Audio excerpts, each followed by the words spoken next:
Hi guys, welcome back to another amazing video of my channel. पिछले video में हमने देखा था अलग अलग टाइप ऑफ एक्सरसाइज क्या है और वो एक्सरसाइज करने से हमें क्या रिजल्ट मिल सकता है।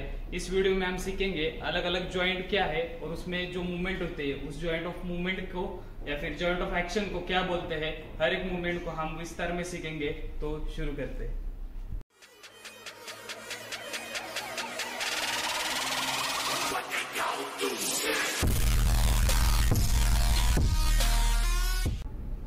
जॉइंट ऑफ एक्शन सीखने से पहले हम सीखेंगे जॉइंट क्या होता है। ऐसी जगह बॉडी में जहाँ पे दो या दो से ज्यादा बोन एक साथ मिलते हैं उस पोजीशन को या फिर उसको हम जॉइंट बोलते हैं। जॉइंट अलग अलग प्रकार के रहते हैं, उतना डीप में आपको मैं नहीं बताऊंगा। आपको वर्कआउट करने के लिए आसानी होगी, इस भाषा में मैं आपको सिखाऊंगा। अच्छा तो मल्टीपल जॉइंट रहते हैं बॉडी में। सबसे पहला जॉइंट अगर हम देखेंगे तो शोल्डर जॉइंट होता है, एल्बो जॉइंट होता है, ब्रिस्ट में जॉइंट होता है, हिप में होता है, नी में होता है, एंकल में होता है, फिंगर्स में भी जॉइंट होता है, स्पाइन में भी जॉइंट होता है। ये अलग अलग प्रकार के मेनली जॉइंट है। साइंटिफिक नाम नहीं लूंगा मैं इस बार, तो ये नॉर्मली हमारे बॉडी में जो जॉइंट्स है वो यही है। अभी हम सीखेंगे अलग अलग जॉइंट के अलग अलग मूवमेंट। सबसे पहले हम सीखेंगे जॉइंट का एक्सटेंशन क्या होता है। तो जब भी एक जॉइंट में मूवमेंट होगी, उस जॉइंट से अगर वो जो एंगल बना रहा है वो एंगल अगर बड़ा हो जाएगा तो उसको क्या बोलेंगे, एक्सटेंशन। वही अगर हम जॉइंट का जो डिस्टेंस है, अभी पॉइंट ए से पॉइंट बी तक हम चले गए तो क्या हो गया, डिस्टेंस बढ़ गया या फिर एंगल जो है वो बढ़ गया, इसको क्या बोलेंगे हम, एक्सटेंशन। उसका ही रिवर्स, उसका रिवर्स क्या रहेगा, कॉन्ट्रैक्शन। कॉन्ट्रैक्शन मतलब क्या, जब एक एंगल है उससे अगर उसमें मूवमेंट हो रही है और उसका पॉइंट ए से पॉइंट बी तक आने की वजह से उसका डिस्टेंस है एंगल का वो कम हो गया, इस पॉइंट में जो है डिस्टेंस यहाँ पे आने की वजह से डिस्टेंस कम हो गया, इसको क्या बोलेंगे, कॉन्ट्रैक्शन। थर्ड मूवमेंट है, सेम जॉइंट में मैं आपको बताऊंगा। थर्ड मूवमेंट क्या हो जाएगी, सबसे पहले हमने देखा है एक्सटेंशन जिसमें एंगल का डिस्टेंस बढ़ गया, दूसरा है कॉन्ट्रैक्शन जिसमें एंगल का डिस्टेंस कम हो गया, तीसरा है हाइपर एक्सटेंशन, मतलब यहाँ पे आने के बाद भी अगर वो आगे बढ़ रहा है उसको क्या बोलेंगे, हाइपर एक्सटेंशन। मतलब उसकी जो लिमिट है एंगल की स्ट्रेट होने की या फिर एक्सटेंड होने की, उसके भी आगे अगर चला गया तो उसको बोलते हाइपर एक्सटेंशन। एल्बो जॉइंट में हाइपर एक्सटेंशन मोस्टली फीमेल की बॉडी में आपको ज्यादा दिखाई देगा, मेल की बॉडी में उतना नहीं रहता है, या फिर जिनकी फ्लेक्सिबिलिटी ज्यादा है उनका हाथ सीधा होने के बाद ये बाजू ऊपर आ जाती है, उसको क्या बोलेंगे, हाइपर एक्सटेंशन। तो फोर्थ मूवमेंट हमारी है एब्डक्शन। एक स्ट्रेट लाइन इमेजिन करेंगे हम बॉडी के सेंटर में से, मिड लाइन, और मेरा हाथ, अगर शोल्डर का जॉइंट हम देखेंगे तो अगर मेरा हाथ दूर जा रहा है मेरी बॉडी से तो उसको क्या बोलेंगे, एब्डक्शन। ठीक है, बॉडी से दूर अगर मेरा हाथ जा रहा है सेंटर लाइन से, अगर मेरा बॉडी का पार्ट दूर जा रहा है तो उसको बोलेंगे एब्डक्शन। इसका ही रिवर्स रहेगा एडक्शन। एडक्शन में क्या रहेगा, वही है, मेरा बॉडी का पार्ट पास में आ रहा है, ये जॉइंट में मूवमेंट होने की वजह से मेरे बॉडी का पार्ट मेरे बॉडी के पास में आ रहा है। ठीक है, इस हिसाब से अगर ये ऐसी मूवमेंट रहेगी, ऊपर जा रहा है तो एब्डक्शन हो जाएगा, पास में आ रहा है तो एडक्शन हो जाएगा। हॉरिजॉन्टल मतलब इस प्लेन में ऐसे लाइन अगर ड्रॉ करेंगे, अगर मेरे हाथ पास में आ रहे तो ये हो जाएगा हॉरिजॉन्टल, ये लाइन को क्या बोलेंगे, हॉरिजॉन्टल लाइन। और इस लाइन में अगर मेरे हाथ पास में आ रहे हैं एक दूसरे के तो उसको बोलेंगे हॉरिजॉन्टल एडक्शन। मेरे बॉडी का पार्ट पास में आने की वजह से इसको बोलेंगे हॉरिजॉन्टल एडक्शन। यही अगर मेरा बॉडी का पार्ट दूर जा रहा है या फिर इस जॉइंट की वजह से एंगल बढ़ रहा है, डिस्टेंस बढ़ रहा है बॉडी पार्ट्स में, तो उसको बोलेंगे हॉरिजॉन्टल एब्डक्शन। अगर दूर जा रहा है तो एब्डक्शन, पास में आएगा तो एडक्शन। मूवमेंट हम देखेंगे बॉडी के जॉइंट में। अभी ये मूवमेंट जो रहेगी वो मोस्टली या फिर जो रोटरी कफ है या फिर जो जॉइंट है जो घूम सकता है, रोटेट कर सकता है, उस जॉइंट में होगी।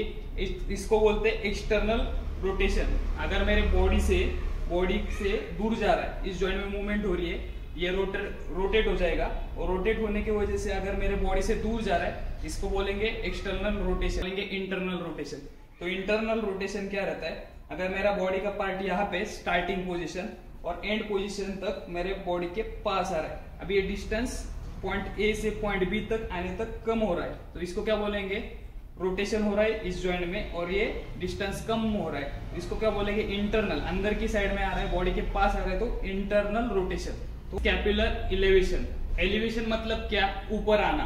अगर हमारे शोल्डर या फिर स्कैपुला है वो अगर ऊपर आ रहे, ऊपर की ओर उठ रहे हैं तो उसको क्या बोलेंगे, स्कैपुलर एलिवेशन।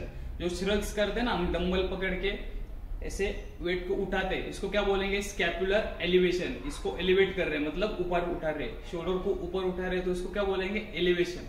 तो हमारा नेक्स्ट मूवमेंट है डिप्रेशन, मतलब अगर ये स्कैपुला है इसको हम नीचे लेके जाएंगे तो इसको क्या बोलेंगे, डिप्रेशन। इसको नीचे खींच रहे तो डिप्रेशन, ऊपर उठा रहे तो एलिवेशन।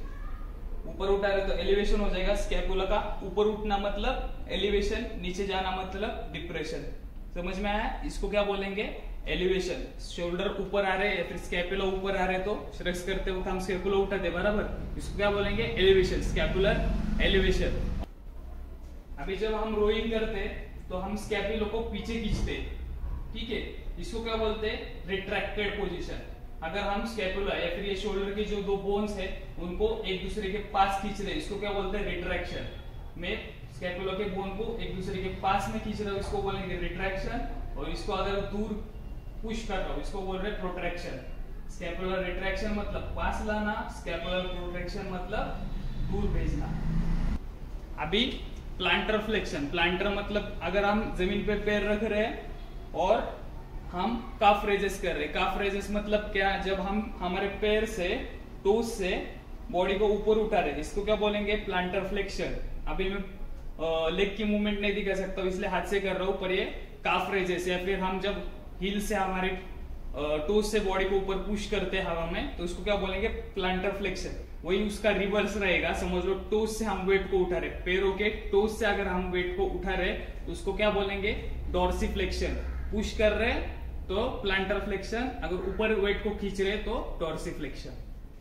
तो अभी हम देखेंगे स्पाइन में मूवमेंट होने की वजह से अलग अलग जॉइंट ऑफ एक्शन कैसे होते हैं। जैसे मैंने आपको बताया था, जैसे जॉइंट में डिस्टेंस बढ़ने की वजह से इसको बोलते हैं एक्सटेंशन, और जॉइंट कम होने के, जॉइंट का डिस्टेंस कम होने की वजह से उसको बोलते हैं फ्लेक्शन। वैसे ही स्पाइन में अगर हम देखेंगे, अगर ये डिस्टेंस कम हो गया तो इसको बोलेंगे स्पाइन फ्लेक्शन। अगर हम आगे बेंड हो रहे तो हमारे स्पाइन में क्या हो रहा है, फ्लेक्शन हो रहा है। अगर हम स्ट्रेट खड़े रहेंगे, मतलब बैक आपके न्यूट्रल या फिर स्ट्रेट पोजीशन में रहेगी तो उसको क्या बोलेंगे, स्पाइनल फ्लेक्शन। मतलब अगर हम बेंड हो रहे तो एक्सटेंशन हो गया, सीधा खड़े रह रहे तो इसको बोलेंगे बैक में क्या हो गया, फ्लेक्शन। पर अगर हम पीछे की तरफ बेंड हो गए तो इसको बोलेंगे हाइपर एक्सटेंशन।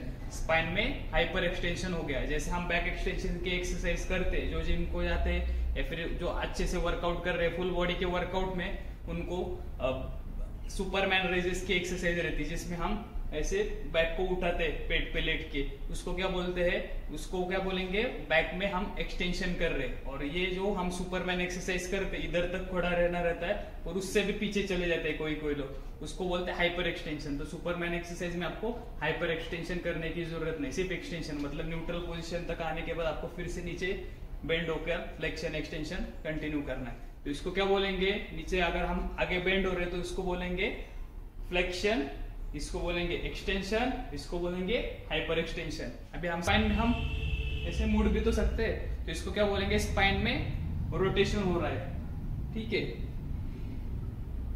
ये एक ही ऐसा जॉइंट है जिसमें आपको रोटेशन भी मिलेगा, लैटरल भी जाएंगे। अगर हम स्पाइन में देखेंगे, जैसे हम आगे बेंड हो सकते हैं वैसे साइड में भी बेंड हो सकते हैं।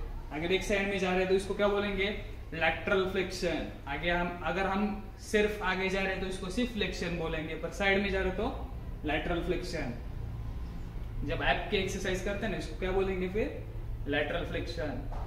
अगर हम रोटेट हो रहे तो स्पाइन में क्या हो रहा है, रोटेशन। आगे बेंड हो जाएंगे तो सिर्फ फ्लेक्शन, पीछे चले जाएंगे, नॉर्मल खड़े रहेंगे तो एक्सटेंशन, और पीछे जाएंगे तो हाइपर एक्सटेंशन। यही अलग अलग जॉइंट की मूवमेंट है। सबसे कॉम्प्लिकेटेड समझने के लिए सिर्फ स्पाइन है, बाकी के आपको जॉइंट ऑफ एक्शन कैसे लगे, समझ में आ रहे हैं। अगर नहीं समझ में आ रहे तो आप मुझे मैसेज कर दो या फिर नीचे कमेंट डाउन करो, मैं उसको फिर से विस्तार में आपको सिखाऊंगा। तो यही था हमारा आज का वीडियो, जिसमें हमने सीखा अलग अलग जॉइंट की जॉइंट ऑफ एक्शन क्या है, और स्पाइन की मूवमेंट सीखने में आपको थोड़ी परेशानी होगी। अगर आपको समझ में नहीं आएगा तो मुझे कमेंट करना, मैं फिर से उस पर विस्तार में वीडियो बनाऊंगा। अगले वीडियो में हम देखेंगे बॉडी में अलग अलग मसल ग्रुप को टारगेट करने के लिए घर पे आप कौन कौन से एक्सरसाइज कर सकते हो विदाउट एनी इक्विपमेंट। सिर्फ बॉडी के वेट के साथ आप अलग अलग एक्सरसाइज कौन कौन से कर सकते हो, जिससे आप अलग अलग मसल ग्रुप को या फिर फुल बॉडी को ट्रेन कर सकते हो। ये देखेंगे हम अगले वीडियो में। तब तक के लिए धन्यवाद।